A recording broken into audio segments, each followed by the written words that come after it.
I am Catherine MacKeil, the Executive Director for the Women's Interchurch Council of Canada, home of the World Day of Prayer Canada. Janet MacFadyen, our communications specialist, is joining me today to talk with a very special guest, the artist who created the World Day of Prayer 2023 Taiwan artwork. Welcome. Please introduce yourself and share where you're currently located. Hello, everyone. It's an honor that Catherine and Janet inviting me for this Zoom meeting. I'm Hui-Wen Hsiao.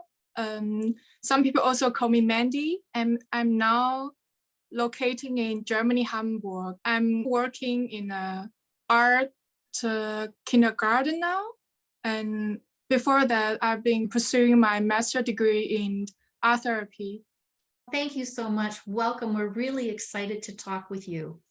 And we're really inspired by your special artwork for Taiwan.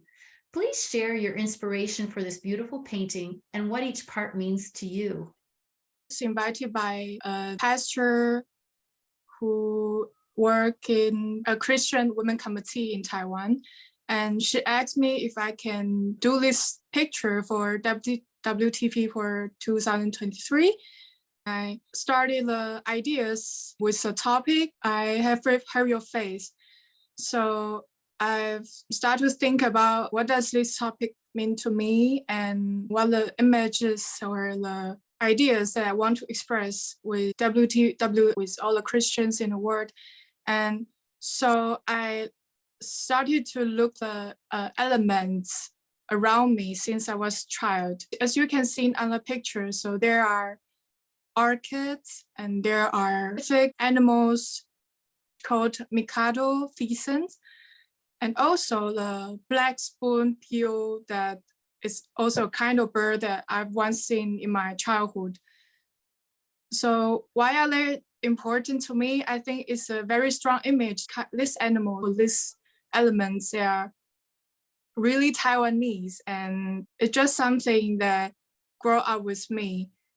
And I try to think about how can I express my ideas and make connection with these images, with these animals or elements together.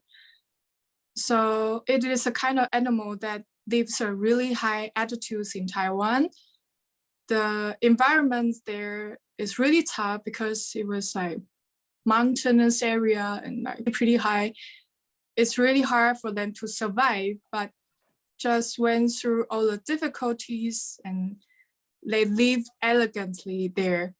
So I like the image that expressed to me. It's just like Taiwan, because in our histories, we also experience or suffer a lot, let's put it that way. We have been ruled by many different countries like 200 or 300 years ago. So Taiwan has been through lots of things, but it's prosperous. So I want to put all the image into that way. So the first animal is Mikado pheasant, and the second animal is black-faced spoonbill.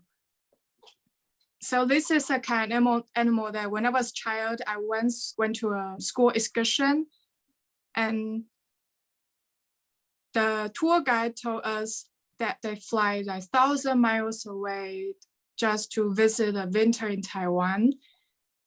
And I imagine, oh, what kind of animal can fly so long? And I try to depict their journey and their intentions. So I just use this image to represent their, how to say it, resilience. And the third image is orchid. And orchid for me is pride in Taiwan, because we have always seen as a kingdom of orchid. I think it's a good image to show the very colorful side and elegant side. I can also relate to the women's image with orchid. So I really want to use these flowers in my picture. So I just put it on it. And the fourth element is grass in front of women's. And people in Taiwan like to see themselves as grass. They would describe themselves as they have some grassroots power. it's like you are tough and you are not afraid of anything. You just survive there. So it's also a very good element for me to express my ideas. Thank you for that. What you said really inspires the second question. Could you tell us more about your studies in art therapy?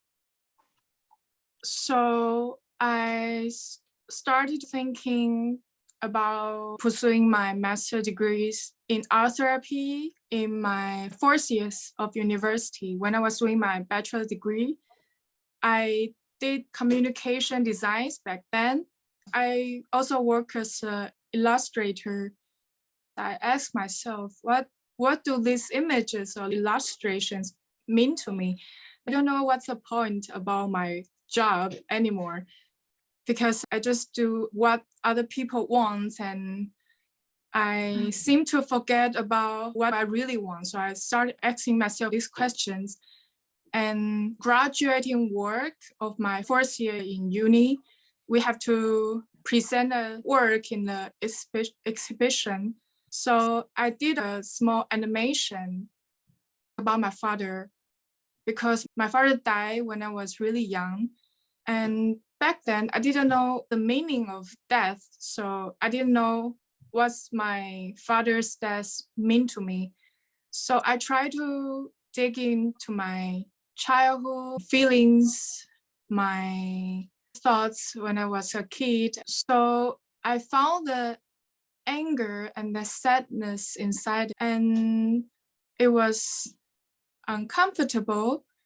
But at the same time, I've come to realize, oh, why do I have to go through all of this? I started to see maybe Jesus wants to say something to me, or there's something that I need to do. It's a healing process for me, because I'm now like 80% already accepting the truth. I don't know how to say, but it's like the process of me accepting myself and to get to know more about Jesus' work in my life. So I find this was really meaningful. At that time, I didn't know what art therapy is, because it's just not really famous in Taiwan. There wasn't much resources for study in Taiwan.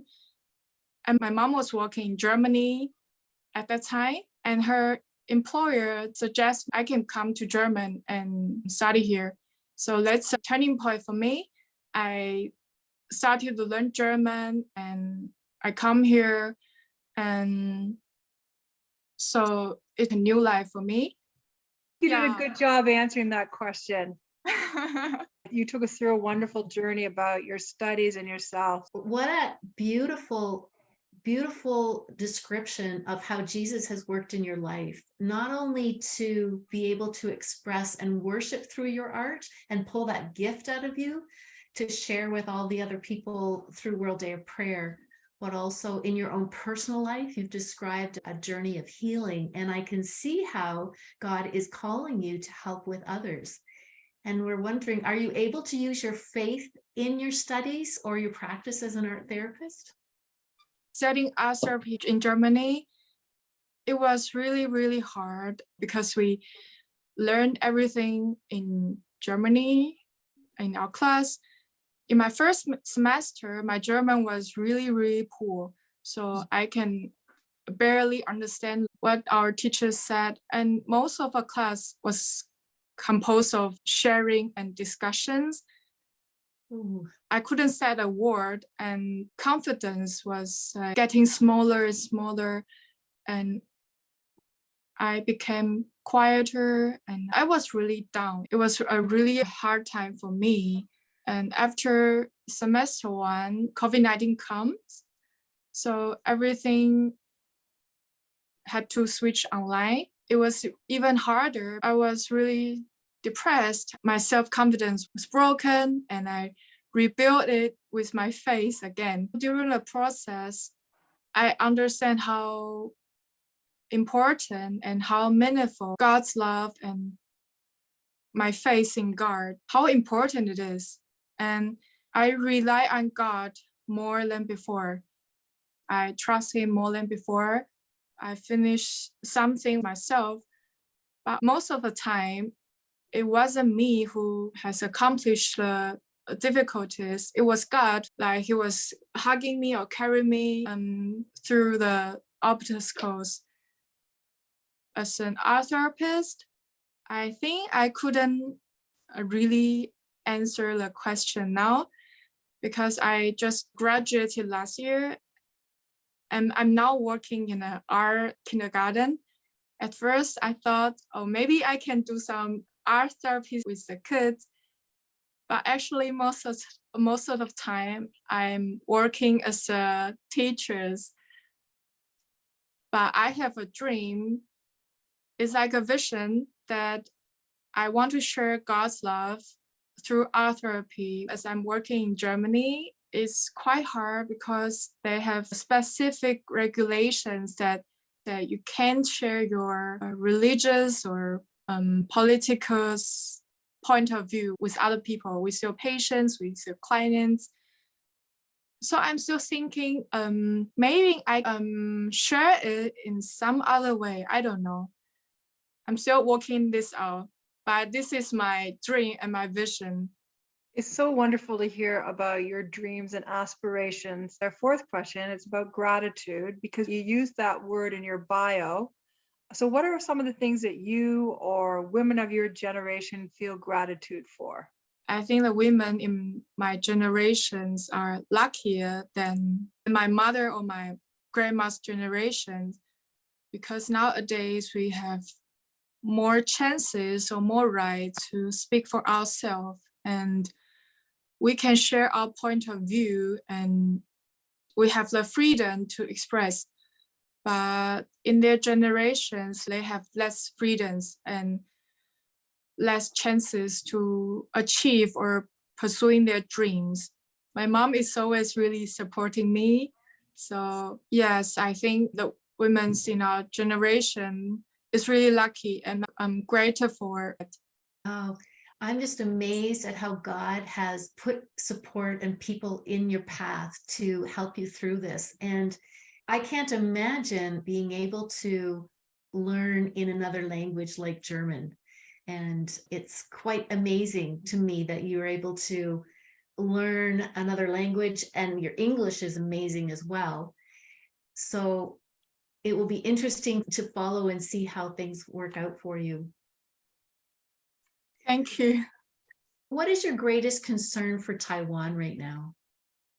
I think my greatest concern for Taiwan has always been the political issues between Taiwan and China. I'm not an expert in this field, so I can only share my personal point of view.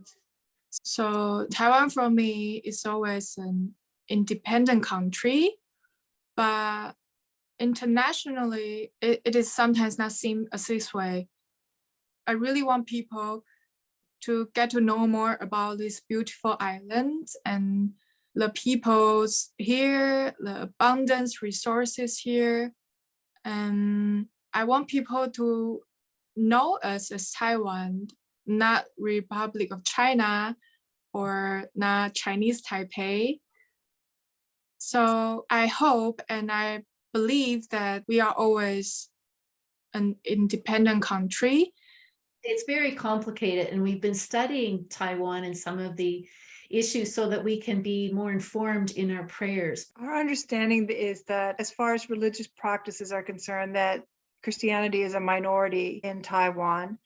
So please tell us about what gives Christians and Christianity strength to exist and grow in Taiwan. Yeah, as you say, Christians are minority in Taiwan. I think they are just 5% or 6% of it. And the reason why Christians and Christianity has continuous to grow in Taiwan, I think it is a history that has been constantly reminding and teaching us how the former missionaries has done so many great jobs in Taiwan. They came here and shared God's love with us, but they also put it into social services and they just went to every corners, every suburbs, regions in Taiwan. and really help us building lots of beautiful things. So I think through this, the love and peace is always growing. I think love and peace are like a seed, they put in the earth and just keep growing, like it never stops. I grew up in a Presbyterian church. We speak Taiwanese there. To say prayers or to read Bibles in Taiwanese has always give me a kind of strong connections. We pray in our language. It's just so different that when you speak Chinese or you pray in Chinese. Thank you. When I think of how you describe the grass in your Taiwan World Day of Prayer artwork, it gives a sense of the grassroots women and the connection. And I love the sky in your painting is dark, but the woman is reaching, and another woman is knelt down in prayer. And it's just beautiful to hear how they're resilient and they're persevering in their faith, and they have actions to go with those prayers. Very beautiful. Thank you. What comes to mind when you think of our World Day of Prayer theme? I have heard about your faith. So when I saw this question, it was really funny that the first thought in my mind wasn't a painting, it was a song. I went to a Christian high school in Taiwan, and every Christmas we have a Christmas song competition. So all of our classmates have to sing a song on stage. One of them is called Footprints in the Sand. I know the poem Footprints. Is that about the footprints in the sand and they just turn into one set and I was carrying you? Yes, the lyrics is depicting how Jesus has helped and leading us everywhere and every places, and I want to follow you, and I saw your footprints in the sand. So this has been supporting me. It's really a great help. It has helped me through lots of deepest point in my life.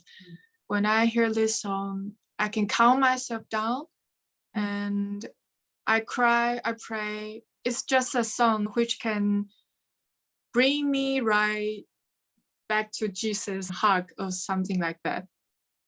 Thank you so much for sharing your thoughts and your soul and your heart and your mind and your faith with us today. We'll always be grateful. And for our viewers, you can go to our website, which is wicc.org, to read Hui-Wen's bio and see her artwork or make a copy for your service. Thank you. Thank you. Bye-bye. Thank you. Bye-bye.